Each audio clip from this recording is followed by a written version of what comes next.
Repairing a Thermosol steam shower controller, I got this user as error US1 STK, US2 STK, which is user 1 button or user 2 button is stuck.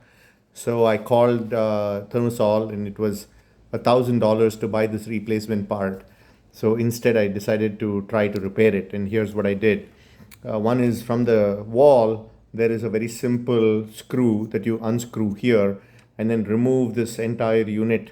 You actually have to first pry it off from the caulking on the ceramic tile or whatever it's placed on, and then you remove this wire, then take out these 1, 2, 3, 4, 5, 6, 7 screws, actually 6 screws here, and it comes right off, right? So there is a seal, waterproofing seal here, and then this is the PCB, and these are the buttons, user 1, user 2, user 3. I actually already removed it, but here's what I did. I used just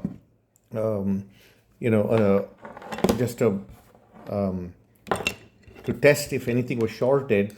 So I checked with these buttons, and I found that user one button was shorted. So I tried to clean it up by just using some sandpaper and so on, or a putty knife, but I couldn't get it to work. So I decided that rather than have throw away this entire thing, I used a soldering iron here, and I slowly heated those 4 terminals on the side and pried this open, right? So I have that little piece somewhere on my desk here. So once I removed it, I took this piece back, reconnected the wire. Of course, before I undid the wire, I turned off the circuit breaker, which is not required because it's low voltage, but still, just to be safe, turn off the circuit breaker. I turned the circuit breaker on and attached this, reattached this wire.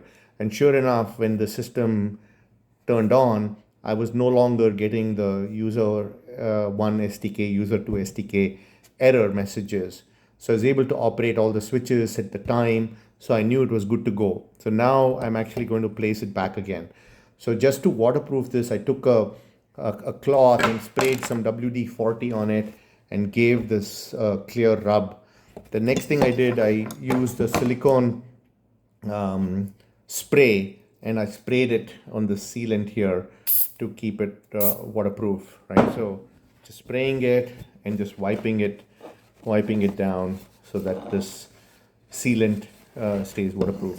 Then all I'm going to do is put it back and attach all the screws again and reconnect it back to the system. So I couldn't find any videos online to show how to do this. Hope you find this useful. Thank you.